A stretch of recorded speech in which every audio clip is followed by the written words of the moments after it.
მოგესალმებით მეცხრე არხის საინფორმაციო სამსახური პირდაპირ ეთერშია დღის მთავარ მოვლენებს საღამოს 9 საათზე ნინო ვარდოსანიძე გაგაცნობთ. დღეს გამოშვებაში ნახავთ.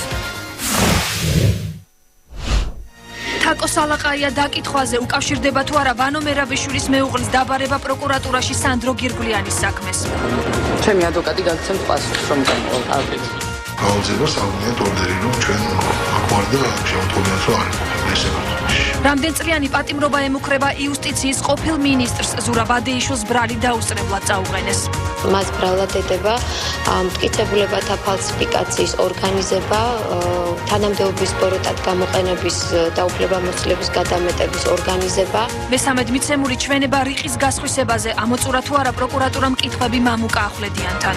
იყო წინა თემების კვლავ გადამღერება ხელახლა, უფრო დეტალების დასმა, ყველაფერი არა არის პოლიტიკური ხასიათის მხოლოდ და მხოლოდ. თაკო სალაყაიას სამართალდამცველები კითხავენ, ვანო მერაბიშვილის მეუღლე უკვე 2 საათია პროკურატურაში იმყოფება. სალაყაიას დაბარება დავით ახალაიას, გერონტი ალანიას, იოსებ თოფურიძის და ოლეგ მელნიკოვის მიმართ წარდგენილ ბრალდებებს უკავშირდება. ამის შესახებ განცხადება ცოტა ხნის წინ პროკურატურამ გაავრცელა. ნოდარ ჩაჩუა იმყოფება პროკურატურასთან და ისახლა პირდაპირ ეთერში გვეტყვის რა კითხვები აქვს სამართალდამცველებს თაკო სალაყაიასთან. ნოდარ გისმენთ. ნინო დაკითხვა სულ ცოტა ხნის წინ დასრულდა, თუმცა თაკო სალაყაიამ კომენტარი მედიის წარმომადგენლებთან არ გააკეთა, მცირე განმარტებები მხოლოდ მისმა ადვოკატმა გააკეთა ჟურნალისტებთან და როგორც მან აღნიშნა, დაკითხვის შესახებ დეტალებს იგი საზოგადოებას ხვალ გააცნობს. ეს არის ის ინფორმაცია, რაც ამ წუთებში გვაქვს და ჩვენ შეგვიძლია მოვისმინოთ ის მცირე კომენტარები, რომლებიც დაკითხვიდან გამოსვლის შემდეგ სალაყაიამ და მისმა ადვოკატმა გააკეთა. გაგვატარეთ ახლა გაგვატარეთ. გეტყვით მე ორი სიტყვით გაგვატარეთ, ოღონდ გარეთ გაგვიყვანეთ. მოწმის სახით იყო და გასცეთ. კიდევ თუ მოუწა. ვერ გეტყვით ჩემ ვერაფერს ხვალ გეტყვით ყველაფერს. ხვალე გეტყვით ყველაფერს. რაც შეეხება სანდრო გირგვლიანთან დაკავშირებით, ამ საკითხზე დეტალები არ გაუხმაურებია დღეს პროკურატურას. პროკურატურამ გაავრცელა მხოლოდ და მხოლოდ განცხადება, რომელშიც ნათქვამია, რომ ეს აღნიშნა თაკო სალაყაია დაბარებულია სოსო თოფურიძეს, დათა ახალაიასა და ოლეგ მელნიკოვის საქმესთან დაკავშირებით. მე შევახსენებ მაყურებელს, რომ საქმე ეხება პერიოდს, როცა დათა ახალაია კონსტიტუციური უსაფრთხოების დეპარტამენტის ხელმძღვანელი იყო. მაშინ იოსებ თოფურიძემ დაიბარა თაწმინდა კწანისის სამმართველოს უფროსი თითქოს და მან შეურაცხყოფა მიაყენა წინა ღამით რესტორანში თაკო სალაყაიას და მათ მიაყენეს ფიზიკური შეურაცხყოფა. ეს არის ის განცხადება, რომელიც ცოტა ხნის წინ გაავრცელა პროკურატურამ სალაყაიას დაკითხვასთან დაკავშირებით. სხვა დეტალები კი ამ დროისთვის უცნობია. დიდი მადლობა ნოდარ. ეს იყო ნოდარ ჩაჩუა მთავარი პროკურატურიდან, სადაც თაკო სალაყაიას დაკითხვა დასრულდა.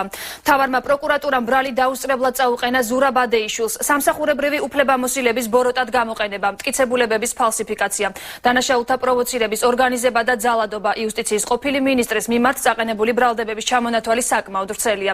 ბრალდება ციხის ცნობილ კადრებს უკავშირდება, რომელიც საზოგადოებამ არჩევნებამდე იხილა. ბრალის დამტკიცების შემთხვევაში ზურაბ ადეიშვილს ყველაზე მძიმე დანაშაულისათვის 5-დან 8 წლამდე პატიმრობა ემუქრება. პროკურატურამ ზურაბ ადეიშვილს ბრალი 4 სხვადასხვა მუხლით წაუყენა. დანაშაულის დამტკიცების შემთხვევაში სასჯელის შეკრებითობის პრინციპის გათვალისწინებით იუსტიციის ყოფილ მინისტრს 13-დან 18 წლამდე თავისუფლების აღკვეთა ემუქრება. ზურაბ ადეიშვილს უკვე წარედგინა ბრალი მისი ადვოკატის მეშვეობით 4 მუხლით.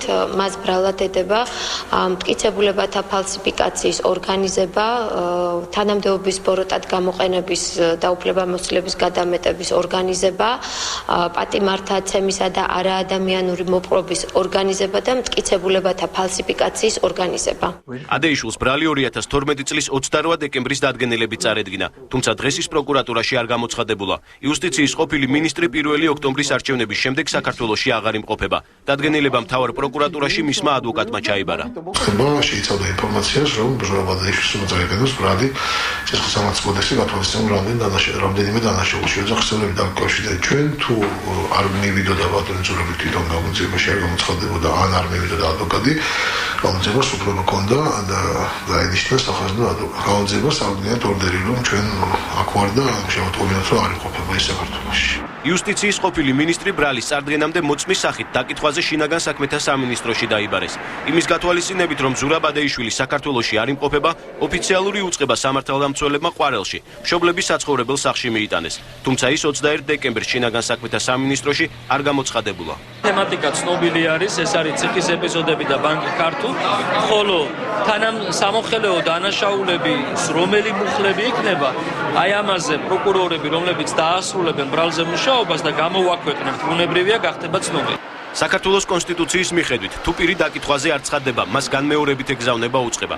თუ მეორე შეტყობინების საფუძველზეც არ გამოცხადა სამართალდამცა უწყებაში, მაშინ მისი იძულების წესით მიყვანა ხორციელდება, ან მასზე საერთაშორისო ძებნა ცხადდება.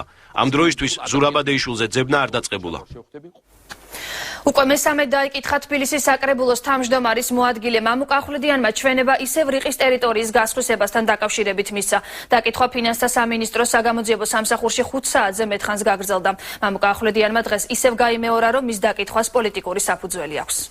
იყო წინა თემების კვლავ გადამღერება ხელახლა, უფრო დეტალების დასმა, ასევე განმარტე კვლავ რომ ჩვენ მქონდა ძალიან ბევრი მცდელობა იმისა, რომ კონკურსი შემდგარიყო. 5 საათიანი დაკითხვის შემდეგ საკრებულოს თავმჯდომარის მოადგილემ დაადასტურა, რომ საგამოძიებო სამსახურში მორიგი დაბარება კვლავ რიყის პარკის გასხვისებას უკავშირდებოდა. ფინანსთა სამინისტროს საგამოძიებო დეპარტამენტში მოწმის სახით მესამედ გამოძახებას ახვლედიანი პოლიტიკურ დევნად აფასებს. ეს უნდა დამთავრდეს თვითმმართველობაზე ზეწოლა, პოლიტიკური ხასიათის და კიდევ ერთხელ მინდა ხაზი გავსვა ეს ყველაფერი არის პოლიტიკური ხასიათის მხოლოდ და მხოლოდ თვითმმართველობებს უნდა მიეცეთ ნორმალური ფუნქციონირების საშუალება, თბილისის მერიამ უნდა განაგრძოს ნორმალური ვითარებაში მუშაობა, დეპუტატებმა, სამსახურის უფროსებმა, მერიის უბრალო და რიგით მათ თანამშრომლობა თუ მაღალჩინოსნება ყოველდღიურად საათები არ უნდა ატარონ საგამოძიებო სტრუქტურებში, ისინი უნდა ასრულებდნენ თავის უფლება-მოვალეობას. გამოძიების ინფორმაციით რიყის ტერიტორიის ნაწილი კერძოდ 43350 კვადრატული მეტრი 2006 წლის ივნისში ჯერ $7 მილიონ გასხვისდა, ხოლო 2 წლის შემდეგ მესაკუთრის მიერ აღებული ვალდებულების შესრულების გარეშე მერიამის უკან $17 მილიონ გამოისყიდა. მამუკა ახვლედიანი იმ კომისიის თავმჯდომარე იყო, რომელმაც რიყის გასასხვისებლად 2006 წელს კონკურსი გამოაცხადა. საკრებულოს თავმჯდომარის დაკითხვაზე დაბარებას ზეწოლად აფასებენ ადგილობრივი თვითმმართველობის ეროვნული ასოციაციის წევრები, რომლებიც დილიდან საგამოძიებო დეპარტამენტთან ახვლედიანის დასაჭერად იმყოფებოდნენ. ეს ემსახურება მხოლოდ და მხოლოდ იმას, რომ გატეხონ ერთი მამუკა ახვლედიანი და ასე ვთქვათ, ზეწოლა მოახდინონ საკრებულოს წევრებზე, ამას ვერ მიაღწევენ, მაგრამ ყველაზე ასე ვთქვათ, საგანგაშო ის არის, რომ თენგიზკიტოვანი, რომელმაც თბილისი დაანგრია, ის გარეთ დასეირნავს, ხოლო მამუკა ახვლედიანი, რომელმაც თბილისი დაამშვენა სხვა ადამიანებთან და ის აქ დადეს. გამოძიების ინფორმაციით რიყის ტერიტორიის გასხვისება გამოსყიდვის საქმეზე მოწმის სახით უკვე დაკითხეს თბილისის მიწის მართვისა და განკარგვის კომისიის წევრები და მერიის ის თანამშრომლები, რომლებსაც აღნიშნულ საკითხთან ჰქონდათ შეხება. ხომარი გეგმება უკვე მეოთხედ მამუკა ახვლედიანის დაკითხვა. ჩემი კოლეგა სოფო ზედელაშვილი ისაუბროს პირდაპირ ეთერში. სოფო, რა ინფორმაცია გაქვს ამასთან დაკავშირებით? ნინო, ჯერჯერობით ცნობილი არ არის დაკითხავენ თუ არა, კიდევ ერთხელ დაიბარებენ თუ არა საკრებულოს თავმჯდომარის პირველ მოადგილეს საგამოძიებო ორგანოები. ყოველ შემთხვევაში თავად დაკითხვიდან გამოსული მამუკა ახვლედიანი ამბობდა, რომ ის ამას არ გამორიცხავს. ასევე საინტერესოა, რომ როგორც თავად მამუკა ახვლედიანი აცხადებს, რიყის პარკის ტერიტორიის გასხვისების შესახებ დეტალური ინფორმაცია, როგორც საზოგადოებისთვის, ასევე მთავრობის წარმომადგენლებისთვის დეტალურად არის ცნობილი. დიდი მადლობა, ეს იყო სოფო ზედელაშვილი. საქართველოს პრეზიდენტი კონსტიტუციური უსაფრთხოების დეპარტამენტის იმ თანამშრომლის ოჯახს ესტუმრა, რომელიც 2011 წელს 26 მაისის მოვლენების დროს დაიღუპა. მიხეილ სააკაშვილმა დავით მაისურაძის ოჯახს პარლამენტის მიერ ამნისტიის კანონის მიღებაზე ესაუბრა და აღნიშნა, რომ ამ ქმედებით საქართველოში კრიმინოგენული მდგომარეობა გაუარესდება. პრეზიდენტის განცხადებით ციხეს ნარკომოვაჭრეები, მკვლელები და რუსეთის ჯაშუშები დატოვებენ. ამნისტია შეეხება დავით მაისურაძის მკვლელსაც. პრეზიდენტმა ამნისტიის კანონპროექტს სამარცხვინო უწოდა. ძალიან ვაფასებ, რომ მართლა მაინც ყველა ქვეყანაში პოლიციის მკვლელი ძალიან დიდი ხნით ხდება ციხეში. უმეტესობაში არის უმაღლესი სასჯელი ამისთვის. ჩვენ ქვეყანაში თქვენი შვილის და მე ამას ვამბობ დიდი გულისკევლით. საქართველოს პარლამენტმა სამარცხვინოდ თქვენი შვილის მკვლელი წელიწად ნახევარში გაუშვა გარეთ. პოლიციის მკვლელს შოუშვებ, ეს ნიშნავს დამნაშავეებისთვის ძალიან დიდ სიგნალის მიცემას, რომ მიდით ბიჭებო მიაწექით. საქართველოს მოღალატეს და ჯაშუშს შოუშვებ, ეს არის სიგნალის მიცემა ჩვენი მტრებისადმი, საქართველოს დაუცველია და მიდით შეესიეთ და დაჯიჯკნეთ და ბოლომდე გაანადგურეთ. სხვა არაფერი არ ქვია ამას და ეს ყველაფერი კეთდება არამხოლოდ ქართველების ხელით, არამედ საქართველოს არჩეული პარლამენტის ხელით. მათი დაჭერილი თითით. გაუმართლებელი უწოდა ამნისტიის კანონის მიღებას ვანო მერაბიშვილმაც. ნაციონალური მოძრაობის გენერალურმა მდივანმა განაცხადა, რომ დროთა განმავლობაში გამოჩნდება რამდენად არასწორი იყო მიღებული გადაწყვეტილება. ნაჩქარევ გადაწყვეტილებას უწოდებს ამნისტიის კანონის მიღებას შინაგან საქმეთა მინისტრი. ირაკლი ღარიბაშვილი აცხადებს, რომ პოლიცია სრულ მზადყოფნაშია და ყველა შესაძლო დანაშაულებრივი შემთხვევა თავიდან იქნება აცილებული. ჩვენი ხელისუფლებაში ყოფნის დროს არაერთგზის გაგვეხორციელებია ზოგიერთი პატიმრის შეწყალება და ჩვენ ამ საკითხებს ძალიან ფრთხილად ვუდგებოდით, რათა ჩვენი ქვეყნის მოქალაქეებს ჩვენ უსაფრთხოებას არ შექმნოდა საფრთხე. მე მინდა მოვუწოდო თითოეულ პოლიციელს, რომ გული არ გაიტეხოს და კვლავ ძველებური შემართებით გააგრძელოს ამ სერიოზული დამნაშავების წინააღმდეგ ბრძოლა, რადგანაც ეს ადამიანები, ნარკომოვაჭრეები, ჯაშუშები, მეამბოხეები უქმნიან საფრთხეს ჩვენ ქვეყანას და თითოეული ჩვენი მოქალაქის უსაფრთხოებას. სამწუხაროა, რომ პარლამენტმა ნაჩქარევი გაწყვეტილება მიიღო, თუმცა მე ვერ ვხედავ პრობლემებს. უსაფრთხოების თვალსაზრისით ჩვენ ვართ აბსოლუტურად მობილიზებული, მთელი სამინისტრო არის სრულ დატკოპნაში. კიდევ მეორებ, ნებისმიერ გამოწვევას უპასუხოთ ადეკვატურად. არავით არის საშიშროება არ არსებობს და მე მოვუწოდებ პოლიტიკურ ოპონენტებს, ყოფილი ხელისუფლების წარმომადგენლებს, მაღალჩინოსნებს, რომ თავი შეიკავონ მსგავსი განცხადებების გაკეთებისგან. ამნისტიის უკვე დამტკიცებული კანონი ახლა ისევ პრეზიდენტის ხელმოწერას ელოდება. მიხეილ სააკაშვილს 7 დღის ვადა აქვს, ამიტომ სავარაუდოა, რომ პატიმრები, რომლებსაც ამნისტია ეხებათ, ახალ წელს სახლებში ვერ შეხვდებიან. 91 ხმით მიღებულ კანონს მხარი უმრავლესობასთან ერთად ფრაქცია ნაციონალური მოძრაობის ორმა წევრმაც დაუჭირა. არ არის გამორიცხული, რომ უმრავლესობამ ხმების საჭირო რაოდენობის მოპოვება საკონსტიტუციო ცვლილებებისთვისაც შეძლოს. პრეზიდენტის ვეტოს დაწლევას ხელი მისივე თანაპარტიელებმა შეუწყვეს. 91 ხმიდან 2 უმცირესობის წევრებს ეკუთვნოდა. გარდაბნისა და სენაკის მაჟორიტარი დეპუტატები დღეს აცხადებენ, რომ ქვეყნისთვის ამ კანონ პროექტის მხარდაჭერა გაცილებით სასარგებლო იყო და გადაწყვეტილებას ჰუმანურობის მოტივით ხსნიან. გურამ მისაბიშვილი და გიორგი ფეიქრიშვილი ნაციონალური მოძრაობის დატოვებას არ აპირებენ. არ აპირებ არაფრის დატოვებას. მე გავაცხადე, რომ ხდებოდი დეპუტატი, რომ მე მეკნება მოსაზრებები, რაც შექმნას გამოვადგება სრულად მხარს დაუჭერდა. ჩემი გადაწყვეტილება არ არის პოლიტიკური გადაწყვეტილება. ეს არის გადაწყვეტილება ელემენტარულად ჰუმანური გადაწყვეტილება, რომელსაც იმაშინია, რომ ნებისმიერი შექმნანი ვალდებული ვართ, რომ რაც შეიძლება ადრე შეუწყოთ ხელი ადამიანებს დატოვონ საპატიმრო ადგილები. ექსპერტები ფიქრობენ, რომ ოპოზიციამ სიმტკიცის ტესტი ვერ ჩააბარა და ახლო მომავალში მართლ პარტიას არც საკონსტიტუციო უმრავლესობის მოპოვება გაუჭირდება.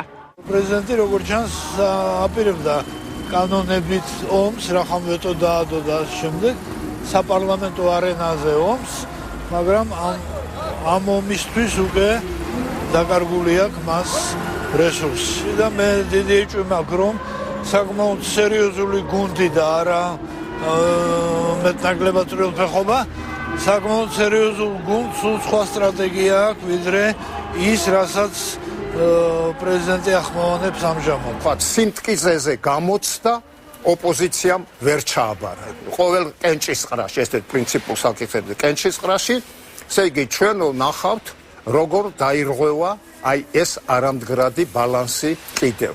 მართველი ძალისათვის არ დგას ის აუცილებლობა, რომ ვინმე მოისყიდოს, როგორ თქვათ, ადრე ხდებოდა ხოლმე რა, წინამოწვევის პარლამენტებში. კონსტიტუციის მიხედვით პრეზიდენტის ვეტოს დასაძლევად პარლამენტის წევრთა სიითი შემადგენლობის 3/4-ის მხარდაჭერაა საჭირო. თუმცა საკონსტიტუციო ცვლილებებისთვის ეს რაოდენობა საკმარისი არ იქნება. იმისათვის, რომ მიღებული იქნას, მას მხარი უნდა დაუჭიროს უკვე სრული შემადგენლობის არანაკლებ 2/3-ისა. სრული შემადგენლობა პარლამენტის არის 150, 2/3 აქედან არის 100 ხმა, 100 დეპუტატი. ანუ კონსტიტუცია შეიძლება გადასინჯული იყოს, თუ ამ წინადადებას მხარი დაუჭირა სულ ცოტა 100 დეპუტატმა. გაერთიანდა 2 კონსტიტუციის გადასინჯვის 2 ინიციატივა.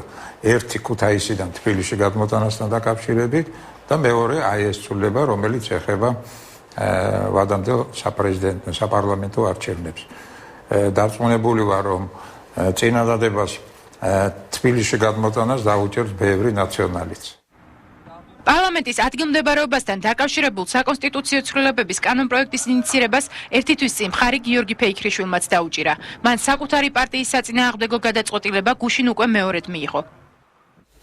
ამნისტიის კანონის ძალაში შესვლამდე ციხე უკვე დატოვა 84 პატიმარმა. ვადაზე ადრე გათავისუფლების კომისიის გადაწყვეტილებით გათავისუფლება შეეხოთ ქალებს, არასრულწლოვნებს და იმ მსჯავრდებულებს, რომელთა ჯანმრთელობის მდგომარეობა განსაკუთრებით მძიმეა. გათავისუფლდნენ ასევე ძალადობრივი დანაშაულის ჩამდენი პირები, რომელთაც სასჯელის მოხდამდე მხოლოდ 6 თვე ჰქონდათ დარჩენილი. ცოტნე ანანიძე პირობით ვადამდე გათავისუფლებულ მსჯავრდებულთა შორის ერთ-ერთია. 19 თვიანი პატიმრობის შემდეგ ციხე სასჯელ აღსრულების სამინისტროს გადაწყვეტილებით დატოვა. ანანიძე 2011 წლის 26 მაისის მოვლენების დროს დააკავეს და 2 წლიანი სასჯელი შეუფარდეს. სახალხო კრების აქტივისტს პოლიტპატიმრის სტატუსი მიენიჭა. ჩვენთან დამოკიდებულება არც თუ ისე ლოიალური იყო და ეს გასაკვირი არ იყო, რადგან ჩვენ ვიყავით ციხეში პატიმრების სტატუსის სწორედ სააკაშვილის რეჟიმთან ოპონირების გამო და შესაბამისად იყო გარკვეული ხასიათის ფსიქოლოგიური წნეხი, ცოტა ფიზიკურიც. ვადაზე ადრე გათავისუფლების საბჭოს გადაწყვეტილებით სასჯელ აღსრულების დაწესებულებები 84 პატიმარმა დატოვა.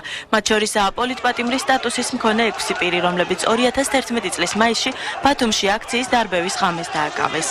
მათ როგორც სტანდარტულად რეაქციის მონაწილეებს აკავებდნენ, მათ მიუყენეს პოლიციისადმი დაუმორჩილებლობა და ასევე ტელევიზიის ბლოკირების ბრალდება. მეორე შესასვლელიც ჰქონდა და საიდან ჟურნალისტები თავისუფლად შედიოდნენ და გამოდიოდნენ, უბრალოდ ესენი ტელევიზიის მიმდებარე ტერიტორიაზე საპროტესტო აქციაში მონაწილეობდნენ. 850-მდე განცხადების განხილვისას პრიორიტეტი ჯანმრთელობის მძიმე მდგომარეობის მქონე მსჯავრდებულებს მიენიჭათ. საპატიმროები დატოვეს ძალადობრივი დანაშაულისთვის გასამართლებულმა პირებმაც, რომლებსაც მსჯავრის მოხდამდე 6 თვე აქვთ დარჩენილი. ჩვენ ფრთხილად ვეკიდებით ამ საკითხების განხილვას და ვაფასებთ თითოეულ პატიმარს რამდენად არსებობს რისკი გამეორებითი დანაშაულის ჩადენის, ასევე ვაფასებთ ჯანმრთელობის მდგომარეობას, დახასიათებას, ციხის ადმინისტრაციიდან და სხვა მრავალი საკითხი. სასჯელ აღსრულების სამინისტროს გადაწყვეტილებას არ ეთანხმებიან ნაციონალური მოძრაობის წევრები. მე ვიცი, რამდენი შრომა დაჭირდათ პოლიციელებს, ხშირად საკუთარი სიცოცხლის რისკის ფასად მოუხდათ ნარკომოვაჭრეების, კვლელების, ყაჩაღების, მიამბოხეებისა და უცხოელი ჯაშუშების დაკავება. 2 თვის განმავლობაში პირობით ვადამდე ადრე გათავისუფლების კომისიის გადაწყვეტილებით სასჯელ აღსრულების დაწესებულებები 845 პატიმარმა დატოვა. ყოფილი პატიმრები, რომელთაც ბრალი მოეხსნათ სასამართლოს ცრუ ინფორმაციის გავრცელებაში ადანაშაულებენ. ისინი ამბობენ, რომ ბრალი მათ პროკურატურა მოუხსნა და სასამართლო აქ არაფერს შუაშია. 50 პატიმარს ბრალი საქმეებში არსებული პროცესუალური დარღვევების გამო ბოლო 2 თვის განმავლობაში მოეხსნათ. ოფიციალური ინფორმაციით პროკურატურა მათ მიმართ სამართლებრივი დევნა შეწყვიტა. მსჯავრდებულმა საკასაციო საჩივრით მიმართა უზენაეს სასამართლოს და ითხოვა განაჩენის გაუქმება და გამართლება. უზენაესმა სასამართლომ იმსჯელა საქმის მასალებზე, ამირან სიხარულიძე წარდგენილ ბრალდებაში უდანაშაულოდ ცნო. 26 დეკემბერს სასამართლო დარბაზიდან განთავისუფლებული ამირან სიხარულიძე უზენაეს სასამართლოს ცრუ ინფორმაციის გავრცელებაში ადანაშაულებს. ამირან სიხარულიძე აცხადებს, რომ მას ბრალდება პროკურატურამ მოუხსნა, რის გამოც სასამართლო იძულებული გახდა 11 წლიანი პატიმრობა გამამართლებელი განაჩენით შეეცვალა. უნდა ვიცე რომ გააკეთებია პროკურატურას რომ არც მხარს უჭერ არც ისე ჩვენებინა ორჭოფობა რომ გამოიჩინა პროკურატურას ხო დარწმუნებული ვარ რომ უზენაეს სასამართლო ყველაფერს გააკეთებდა რომ საფუძვლეს მოიტანდა თითქოს პროცედურული წესების დარღვევა იყო და აქედან გამომდინარე თავისი გადაწყვეტა მიიღება. სასამართლოს ფაქტების დამახინჯებაში ადანაშაულებს სიხარულიძის ადვოკატიც გიორგი წაქაძე აცხადებს, რომ მისი დაცვის ქვეშ მყოფი სასამართლოს ორმა ინსტანციამ სამეწარმეო დანაშაულში დამნაშავეცნო და 11 წლიანი პატიმრობისთვის გასწირა. მთავარმა პროკურატურამ ბრალდებულის, უпроსორად მსჯავრდებულის ამ ეტაპზე წარმოდგენილ საკასაციო საჩივარს დაუჭირა მხარი. ეს არის უპრეცედენტო, კიდევ ერთხელ ვამბობ, შემთხვევა. გასულ კვირას საქალაქო სასამართლოში კიდევ ერთი გამამართლებელი განაჩენი გამოიტანეს. არქიტექტორ ნუგზარდვალს 15 წლიანი პატიმრობა გამამართლებელი განაჩენით შეეცვალა. თუ არ იქნებოდა პოლიტიკური ცვლილებები, მე არ მქონდა შანსი გამოსვლის მაქედან წლების მანძილზე. ეს მე ნამდვილად შემიძლია. აი ამ პოლიტიკურმა ცვლილებამ, რომელიც შეიძლება ჩავთვალოთ ჩვენი ქვეყნისთვის და საქართველოს ახალ ეპოქად, ამან მის გადამარჩენა და ალბათ ბევრ პატიმრს გადაარჩენს თვითმფრინავით. მაშინ გამოსავალი ძალიან მინიმუმი იყო, იმიტომ რომ ეს არ აღიარებდა და ჩვენც არ ვთმობდით. არანაირ დათმობაზე, იმიტომ რაც არ გაუკეთებია იმ ადამიანს ის არ დაიბრალებს. ოფიციალური ინფორმაციით ბოლო 2 თვის განმავლობაში პროკურატურამ 50 მსჯავრდებულს მოუხსნა ბრალი. მთავარი პროკურორი ამ ფაქტს ბრალდებულთა საქმეებში დაშვებული პროცესუალური ნორმების დარღვევით ხსნის. სასამართლო ხელისუფლება კი გამამართლებელ განაჩენებს რეფორმის ნაწილად მიიჩნევს. ცეცხლი გაუჩნდა ლესელიძის ქუჩის მიმდებარე ტერიტორიაზე საცხოვრებელ სახლს თუმანიანის 9 ნომერში მდებარე დაკეტილ შენობაში ხანძარი მოულოდნელად გაჩნდა, რის შედეგადაც ცეცხლის სხვა სახლების სახურავებსაც მოედო. ადგილზე სახანძრო სამსახურის 20-მდე მანქანა იყო მობილიზებული. ცეცხლის ჩაქრობა დაახლოებით 20 წუთის შემდეგ მოხერხდა. ხანძრის შედეგად მსუბუქად დაშავდა 2 ადამიანი, დაზიანდა დაახლოებით 500 კვადრატული მეტრის ფართობი.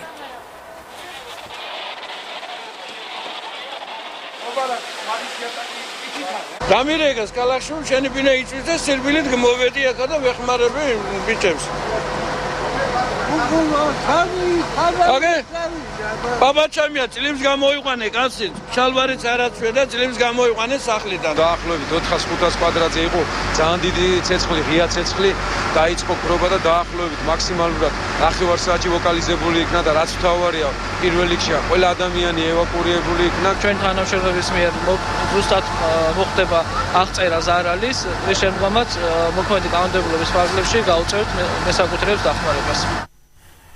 გამოშვებაში რეკლამის დრო, ახალი ამბებით რამდენიმე წუთში დაბრუნდებით. ციხე დატოვა 84-მა პატიმარმა, ვის შეეხო ვადაზე ადრე გათავისუფლება. ჩვენ ხილად ვეკიდებით საკითხების განხილვას და ვაფასებთ თითოეულ პატიმარს რამდენად არსებობს რისკი გამეორებითი დანაშაულების ჩადენის, ასევე ვაფასებთ ჯანმრთელობის მდგომარეობას. მარტვილში ერთთვიანი პიკეტი დასრულებულია, რაზე შეთანხმდნენ აქციის მონაწილეები და საპარლამენტო უმრავლესობა. კობა დავითაშვილი და ელისო ჩაფიძე ჩამოვიდნენ და მათ ადეკვატური მესიჯი მიცეს თავიანთ მომხრეებს, რაც თქვა სიტუაციის ნორმალიზება სჭირდებოდა აქა. 5დღიანი პატიმრობის შემდეგ ცხინვალის ციხე დატოვა საქართველოს სამამო ქალაქემ, ისინი ქართულ მხარეს უუნებლად გადმოსცეს. დე-ფაქტო ხელისუფლებასთან მოლაპარაკებებს შინაგან საქმეთა სამინისტროს ანალიტიკური დეპარტამენტი და შიდა ქართლის სამხარეო მთავარი სამმართველოს უფროსი აწარმოებდნენ. კობა ბროძელი, გერონტი მიხელაშვილი და სერგო გუგუტიშვილი 24 დეკემბერს ქარელის რაიონის სოფელ კნოლებთან დააკავეს. რუსმა სამხედროებმა ისინი ეგრეთ წოდებული ოსეთის საზღვრის უკანონო გადაკვეთისათვის აიყვანეს. ბაგიდან მოვდიოდით. და გზაზე. და რუსები ისხდნენ ჩასაფრებულები.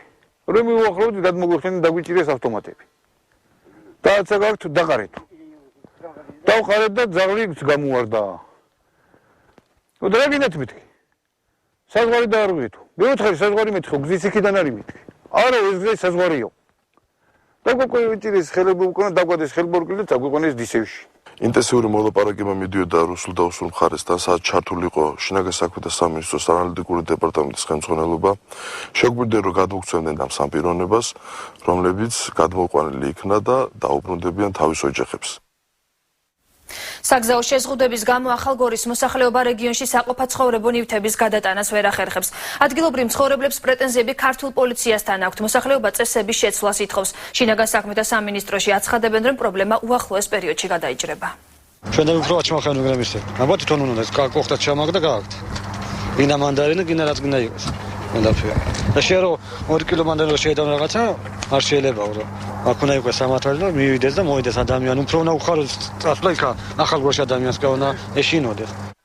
ახალგორელებისთვის საგზაო შეზღუდვები ისევ მკაცრი წესებით მოქმედებს. ისინი ახალგორში სამშენებლო მასალის, საყოფაცხოვრებო ტექნიკისა და ავეჯის შეტანას ან საერთოდ ვერ ახერხებენ, ან ეს დიდი წვალების ფასად უჯდებათ. ბარიერს კი ქართული პოლიცია ქმნის. სახლები გვაქვს, კარი გვაქვს. შედივართ, გამოვდივართ, არ გვაქვს პრობლემა. მაინც თავისუფლად შეხვალ უფრო კარგია. პოლიციის მხრიდან ასეთი ტიპის შეზღუდვებს ახალგორის საკრებულოშიც ადასტურებენ. არანაირი პრობლემა არ უნდა კონდეს მოსახლეობას. რაღაც საჭიროები, რაღაც საგნები უნდათ, მოხმარების, საკვები პროდუქტები უნდათ. ყველანაირად ხელი უნდა შეუწყოს მთავრობამ მე ესეთი აზრი მაქვს. კანონი ოკუპირებული ტერიტორიების შესახებ ოკუპირებულ ტერიტორიებზე საყოფაცხოვრებო ტვირთის გადატანას არ კრძალავს, რაზეც რეინტეგრაციის საკითხებში სახელმწიფო მინისტრი პაატა ზაქარიაშვილიც მიანიშნებს. ქართულ საკურთხეველს ზღუდავს ხშირად გამშვებ პუნქტზე მოქალაქეებისათვის ამა თუ იმ ტვირთის გადატანაზე. ეს ყოველ დაუშვებელია, მიუღებელია და მიმაჩნია, რომ ეს გამოსწორდება, თუ ეს ასე ხდება, ეს უნდა გამოსწორდეს აუცილებლად.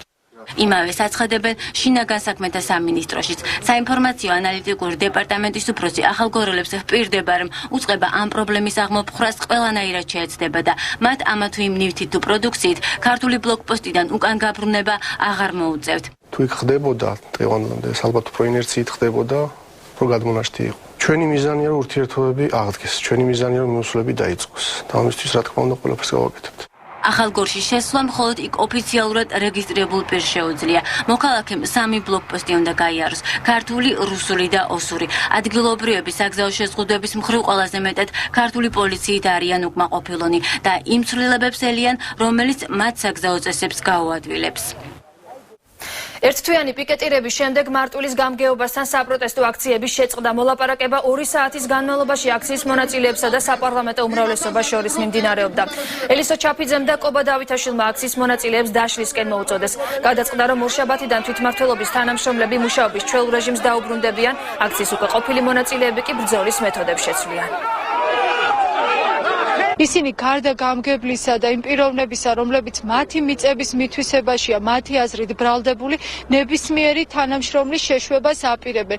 აქ ხდება პროვოცირება უბრალოდ ამ ადამიანების, ამიტომ ჩვენ დღეიდან გადავდივართ აქციის განსხვავებულ ფორმაზე. საპარლამენტო უმრავლესობა დღეს ადეკვატური იყო სიტუაციის. კობა დავითაშვილი და ელისო ჩაფიძე ჩამოვიდნენ და მათ ადეკვატური მესიჯი მიცეს თავიანთ მომხრეებს, რაც თქვა სიტუაციის ნორმალიზება სჭირდებოდა აქა. მე იმედი მაქვს, რომ ორშაბათს ჩვეულ რიტმს დაუბრუნდება მარტვილის რაიონი. შეთანხმება მოხდა ის, რომ ჩვენ თითოეულ ჩვენგანაც უფლება არ გვაქვს იმის, რომ არ მოусვინოთ ჩვენ მთავრობას და ყველაფერი გაკეთდა ისე, როგორც უნდა გაკეთებულიყო. ახალი ხელისუფლება წინამორბედის მიერ დაწყებული პროექტების გასაგრძელებლად გარემოზე ზემოქმედების კუთხით უსაფრთხოების დამატებით გარანტიებს ითხოვს. მოკვლევა გრძელდება ჰესების მშენებლობასთან დაკავშირებით.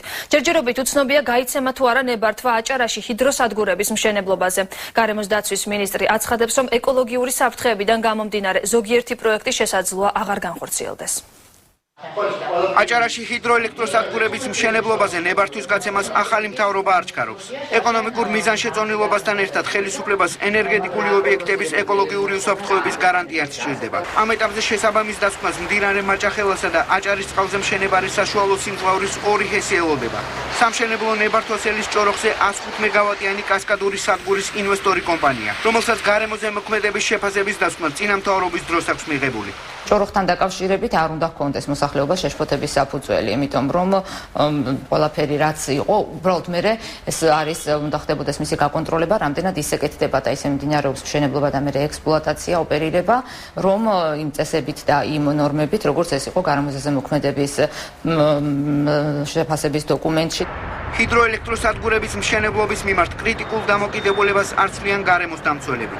რეალურად პრობლემას შეუქმნის აჭარის სანაპიროს შემდგომი განვითარებისთვის. ანუ რა აზრია გაშენებას აჭარის სანაპიროზე, თუ ჩვენ არ გვექნება შევსება ინერტული მასალის და თუ ჩვენ არ გვექნება დამცავი ღონისძიებების გატარების საშუალება.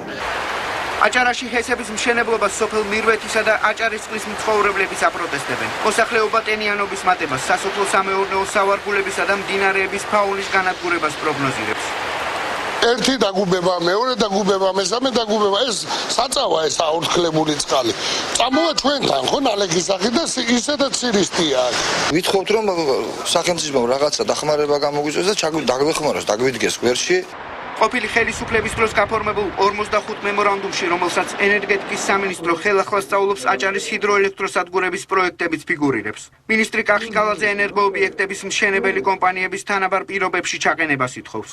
ესეთი პირობები უნდა შექმნათ ადგილობრივი ინვესტორებისთვისაც, საკმაოდ ძალიან საინტერესო სფეროა ენერგეტიკა და ენერგეტიკის განვითარება. საქართველოში ძალიან ბევრი რესურსები აქვს ჩვენ ქვეყანას და ეს ყველაფერი მაქსიმალურად უნდა იქნას გამოყენებული.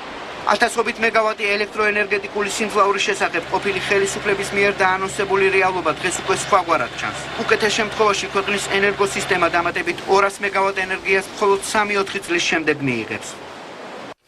ხელისუფლებასთან კომუნიკაციას მცირე და საშუალო ბიზნესი საკუთარი ძალებით იწყებს. რთული საგადასახადო კანონმდებლობის პირობებში ბიზნესმენები მთავრობისგან კონტროლირებული ინსტიტუტის ნაცვლად დახმარებას სამეწარმეო გაერთიანებებისგან მიიღებენ. საგადასახადო ბაზის დახვეწასა და ბიზნეს გარემოს გაუმჯობესებაზე საგადასახადო კომიტეტიც იზრუნებს. მთავრობასთან საგადასახადო დავებისას პოზიციების დაცვას ბიზნესი ახალი გაერთიანებით შეეცდება. საგადასახადო კომიტეტში 20-მდე აუდიტორული, ბუღალტრული, საკონსულტაციო და იურიდიული კომპანიაა გაერთიანებული. ისინი მეწარმეებს აღმასრულებელ და საკანონმდებლო ხელისუფლებასთან კონსულტაციებში დაეხმარებიან. ამ წინადადებას მოვისმენთ, სადაც კი იქნება რაციონალური მარცვალი, ჩვენ ამას ბუნებრივია მივიტანთ ფინანსთა სამინისტრომდე და პარლამენტამდე. საკუთარი რეკომენდაციების ეფექტიანობაში კომიტეტში გაწევრიანებული კომპანიები დარწმუნებულები არიან. მოტივაციად გამოცდილებას ასახელებენ. ეს დეტალები რომ ეს დაგროვილი არის, ხო? გვინდა რომ უფრო გასაგებიანით იყოს გადმოცემული საგადასახადო კოდექსში, რომ ადამიანმა რო წაიკითხოს, უფრო ნათლად გაიგოს იქ რა წერია. ანალოგიური ინსტიტუტი წლინახევრის წინ ყოფილმა ხელისუფლებამ ბიზნეს ომბუდსმენის სახით შექმნა. პრემიერ-მინისტრების ნიკა გილაურისა და ვანო მერაბიშვილის მიერ დანიშნულმა გიორგი პერტაიამ თანამდებობა ბიზნეს გარემოს გაუმჯობესებაში დარწმუნებულმა დატოვა. ახალი მთავრობის პირობებში ბიზნეს ომბუდსმენის ოფისის არსებობა უკვე კითხვის ნიშნის ქვეშ დგას. რამდენიმე დღის წინ თანამდებობიდან გადადგა ოფისის ხელმძღვანელი. ჩვენი ოფისის ბედი გაურკვეველი გახდა, საქმიანობა კი პრაქტიკულად არაეფექტური. ასეთ ვითარებაში კი შეუძლებლად მეჩვენა პოსტზე დარჩენა. ისე კი ვფიქრობ, რომ ამ ტიპის ინსტიტუცია, რომელიც მცირე და საშუალო ბიზნესმენების ხმას ხელისუფლებას მიაწვდენდა, უნდა არსებობდეს თუნდაც მთავრობისგან დამოუკიდებლად. ბიზნეს ომბუდსმენის ინსტიტუტის ბედს მთავრობა მეწარმეების ინტერესების გათვალისწინებით გადაწყვეტს, მანამდე კი საკითხი წინააღმდეგობას პოლიტიკოსებშიც იწვევს. შეიძლება ეხა გადამწყვეტი მნიშვნელობა ამ ბიზნეს ომბუდსმენს არ ქონდა, მაგრამ ეს იყო სიმბოლო, როდესაც ბიზნეს ასოციაციებს, ბიზნესმენებს, ცალკეულ წარმომადგენლებს, რომელიც უკმაყოფილო იყვნენ ფინანსთა სამინისტროს ან საგადასახადო საქმიანობით, ჰქონდათ საშუალება ბიზნეს ომბუდსმენის მეშვეობით უშუალოდ პრემიერ-მინისტრთან მიეტანათ თავისი წუხი. ესეთი ვაიო ბიზნეს ომბუდსმენის ქონას ჯობია მართლა საერთოდ არ იყოს. ზოგადად მომავალში არ გამოვრიცხავთ, რომ ესეთი ბიზნეს ომბუდსმენი იყოს არა იმ გაგებით და ისეთი ჩარჩოებით, როგორც აქამდე იყო, არამედ შეიძლება პარლამენტმა ასე ვთქვათ დაამტკიცოს ესეთი ბიზნეს ომბუდსმენი, რომელიც იქნება ასე ვთქვათ სრულიად დამოუკიდებელი. ბიზნეს გაერთიანების ბაზაზე საგადასახადო კომიტეტი შექმნა ფინანსთა სამინისტროსთან უკვე შეთანხმებულია. აუდიტორული და საკონსულტაციო კომპანიები იმედს გამოთქვამენ, რომ კომიტეტის საქმიანობა ხელშეუწყობს ბიზნეს გარემოს გაუმჯობესებას და საგადასახადო კოდექსის დახვეწას. სამხედრო სავალდებულო სამსახურში საშემოდგომო გაწევა დასრულდა. რეგიონული განვითარების და ინფრასტრუქტურის მინისტრის პირველი მოადგილის თენგიზ შერგელაშვილის განცხადებით 2012 წლის საშემოდგომო გაწევის პერიოდში 7400-მდე წვევამდელი გაიწვიეს.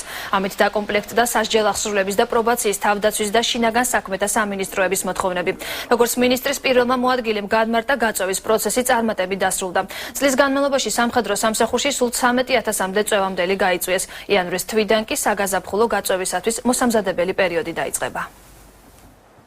ის გეგმა, რომელიც იქნა დასახული ყველა ამ სამივე უწყების მიმართულებით, იქნა შესრულებული იმ ვადებში, იმ ვადაზე ოდნავ ადრეც კი თვითონ პროცესი წარიმართა, მიუხედავად იმისა, რომ იცით, რომ 1 ოქტომბერის იყო არჩევნები და ამას შეიძლება გარკვეული ყევები გამოიწვია, ამას ყევები არ გამოუწვევია, ანუ სამინისტროს ახალმა ხელმძღვანელობამ, ასე ვთქვათ, ყოველდღიურ კონტროლზე აიყვანა ეს საკითხი, რომ ის ვალდებულებები, რომელიც გააჩნდა სამინისტროს, ამ კუთხით შესრულებულიყო. თავდაცვის მინისტრმა ამერიკის შეერთებული შტატების სამხედრო სასწავლებლის 8 ქართველი კურსანტი მიიღო. ირაკლი ალასანია კურსანტების სწავლების პირობებს და სამომავლო გეგმებს გაეცნო. ქართველები შტატების სამხედრო აკადემიაში განათლებას 2007 წლიდან იღებენ. სწავლებას ამერიკის თავდაცვის დეპარტამენტი აფინანსებს. სრული კურსი 4 წელს მოიცავს. ამერიკის შეერთებული შტატების სამხედრო სასწავლებელში ამჟამად 12 ქართველი ირიცხება. ძალიან სერიოზულ განათლებას იღებენ ეს ბიჭები. არიან მართლა ჩვენი ელჩები, წარმომადგენლები ამ აკადემიებში და სიღრმე ცოდნის мотивация ამ ახალგაზრდებს ისეთი მაღალია, რომ მე დარწმუნებული ვარ, როდესაც ისინი დაუბრუნდებიან საქართველოს სამხედროში არ აგუძალებს, კიდევ უფრო გაამდიდრებენ, კიდევ უფრო ქმედუნარიანს გახდიან ჩვენს არმიას. და მინისტრში ხვედრა ძალიან კარგი შტაბის წევრებით დასრულდა, იმიტომ რომ ვილაპარაკეთ, ვისაუბრეთ ჩვენ პრობლემებზე, რა პრობლემებს ვიქნება, რა თქმა უნდა, აღმოიფრება ეს პრობლემები და დარწმუნებულები ვართ, რომ ყველას დაგვეხმარებენ, მე შეშ დახმარებულ ჩვენ. დანარჩენი კიდე ჩვენ ვისწავლით, ჩამოვა და აუცილებლად გავაკეთებთ იმას, ასე ჩვენი ქვეყნის დაცვა. ჰიპერმარკეტ გუდვილში საზოგადოებრივი მაუწყებლის ოპერატორის დიტო ცინცაძის მხარდამჭერი აქცია გაიმართა. ჟურნალისტებმა და ჯგუფმა კენდიმ ჰიპერმარკეტის მომხმარებლებს დიტო ცინცაძის ოპერაციისათვის თანხის გაღებას თხოვეს. აქცია კენდის კონცერტით დასრულდა. დიტო ცინცაძეს სიმსივნისგან განსაკურნებლად ქიმიოთერაპიის კურსის გაგრძელება და ტვინის ღეროვანი უჯრედების გადაუდებელი ოპერაცია ესაჭიროება. ეს არის ერთ-ერთი აქცია, რომელიც თითქმის ყოველ შაბათ-კვირას ბოლო რამდენიმე კვირის განმავლობაში იმართება. ჩვენ ვცდილობთ ყველა ერთად და ბავშვებიც გვეხმარებიან დღესისთვის. ძალიან დიდი მადლობა მინდა უთხრა მათ და აბსოლუტურად ყველა ტელეკომპანიის, თითქმის ყველა მედია საშუალების ჟურნალისტებს ჩვენ გვინდა რომ დავეხმაროთ ჩვენ კოლეგას დიტო ცინცაძეს. ეს კვირები რა ჩვენ ეს აქცია დავიწყეთ, გამოჩნდა რომ ძალა მართლაც ერთობაშია და ერთიანი ძალებით კეთილი ადამიანების დახმარებით ჩვენ ვახერხებთ უკვე თითქმის რომ შევაგროვოთ ის თანხა, რომელიც ჭირდება მათ ოპერაციისთვის და მე იმედი მაქვს რომ ყველაფერი კარგად დამთავრდება. ახალი სახელმძღვანელოს გზამკვლევის სკოლის მოსწავლეთათვის პრეზენტაცია გაიმართა განათლების სამინისტროში. წიგნის გამოცემა საქართველოს მოსწავლეთა ალიანსის ორგანიზებით და ევრაზიის თანამშრომლობის ფონდის ფინანსური მხარდაჭერით მოხერხდა. სახელმძღვანელო მოსწავლეთათვის ინსტრუქციას მოიცავს თუ როგორ უნდა მართონ მოსწავლეთა მცირე გაერთიანებები და როგორ დაგეგმონ პროექტები, რომლებიც შედეგზე იქნება ორიენტირებული. წიგნი ევროპის სკოლის მოსწავლეთა გაერთიანების საორგანიზაციო ბიურომ შექმნა. ვცდილობთ მაქსიმალურად ახალგაზრდებში ავამაღლოთ აქტიურობა, მათ მივცეთ მაქსიმალური ინფორმაცია, როგორ მართონ მცირე გაერთიანებები და საკუთარი თავის რეალიზაცია როგორ მოახდინონ. ექსპერტთა საბჭოს მიერ შერჩეული იქნა ეს პროექტი იმის გამო, რომ ის იყო ორიენტირებული ახალგაზრდობაზე და წარმოადგენდა პერსპექტიულ ჩვენის აზრით გეგმას იმისათვის, რომ ახალგაზრდები აღჭურვოთ იმ უნარჩვევების და ცოდნით, რომელიც შემდეგ მათ დაეხმარება ჩამოყალიბდნენ აქტიურ სამოქალაქო ლიდერებად. ეს ყველაფერი უწყობს ხელს სამოქალაქო ცნობიერების საზოგადოების ჩამოყალიბებას და ჩვენ აქტიურად ღებულობთ, როგორც მეათე საჯარო სკოლის მოსწავლე, აქტიურად ღებულობთ ასეთ ინიციატივებში და პროექტებში მონაწილეობას. ამ წუთებში თავდაცვის მინისტრის საგანგებო ბრიფინგს მართავს ირაკლი ალასანიას განცხადებას ჩვენ პირდაპირ ეთერში ვრთავთ. დავიწყოთ. დღეს არის უმძიმესი დღე პირადად ჩემთვის, თავდაცვის სამინისტროსთვის და სამხედრო შეიარაღებული ძალებისთვის. სერჟანტი გიორგი კიკაძე, რომელიც 19 დეკემბერს დაიკარგა ავღანეთში და მას მერე მიმდინარეობდა საძიებო სამუშაოები, დღეს აღმოჩენილი იქნა მისი ცხედარი. ჩვენ ყველანი ძალიან ღრმა მწუხარებას და სამძიმარს უცხადებთ დაღუპული კიკაძის ოჯახს. მე პირადად და გაერთიანებული შტაბის ხელმძღვანელმა ბატონმა ძნელაძემ მოვინახულეთ ოჯახი, ჩავაყენეთ საქმის კურსში. მე მინდა პირადად დიდი ბოდიში მოუხადო გალბატონ ნინოს, გიორგის დედას, რომ ამ დღეების განმავლობაში ალბათ ჩემდა სამწუხაროდ ზომაზე მეტად აუმაღლე მოლოდინი რო შვილი ოჯახში მშვიდობით დაუბრუნდებოდა. დღიდან გაუჩინარებისა თავდაცვის სამინისტრომ და გენერალურმა შტაბმა შექმნა სპეციალური ჯგუფი ბრიგადის გენერალის კაპანაძის მეთაურობით. ის იყო ჩართული ამ ოპერაციაში. ჩვენ ვიღავდით ყოველდღიურად ინფორმაციას თუ როგორ მიმდინარეობდა სამძებრო სამუშაოები, მაგრამ სამწუხაროდ ჩვენი მოლოდინი არ გამართლდა და დღეს უკვე შეგვიძლია დავადასტუროთ, რომ გიორგი კიკაძე გარდაიცვალა ავღანეთში. ეს კიდევ ერთხელ გვაფრთხილებს, გვაფხიზლებს ყველას. რაოდენ დიდი პასუხისმგებლობა გვაქვს აღებული საერთაშორისო მისიაში მონაწილეებს. რამხელა სიფრთხილე, წინდახედულება და საბრძოლო გამოცდილება გვჭირდება იმისთვის, რომ მომავალში თავიდან ავიცილოთ ასეთი ტრაგედიები. მე კიდევ ერთხელ მინდა მთელ საქართველოს მიუსამძიმრო კიდევ ერთი ჩვენი ვაშკაში მებრძოლის დაღუპვა და აღუთქვა მთელ საქართველოს, რომ ჩვენ მივიღებთ ყველა უსაფრთხოების ზომებს, რომ მომავალში ასეთი ტრაგედიები მაქსიმალურად თავიდან იყოს აცილებული. დიდი მადლობა. თუ რაიმე შეკითხვა გაქვთ, შემიძლია გიპასუხოთ. ჩვენი მთავარი ამოცანა ახლა არის, რომ დროულად ჩამოვასვენოთ გიორგი კიკაძე საქართველოში. ეხლა მქონდა კომუნიკაცია ჩვენ ავღანეთში საერთაშორისო სარდლობასთან. პოლკოვნიკი ძნელაძე ესაუბრა ერთ-ერთ გენერალს და უახლოეს დღეებში უკვე საორგანიზაციო სამუშაოები დაწყებულია, რომ გიორგი კიკაძე დაუბრუნოთ სამშობლოს და დაუბრუნოთ ოჯახს. ამას ჯერ კიდევ ჭირდება გამოძიების ბოლომდე მიყვანა და როდესაც დასრულდება გამოძიება, საზოგადოებას წარუდგენთ ინფორმაციას. დღის მთავარი მოვლენები ნინო ვარდოსანიძემ გაგაცნოთ, მე ხვალამდე გემშვიდობებით, ნახვამდის.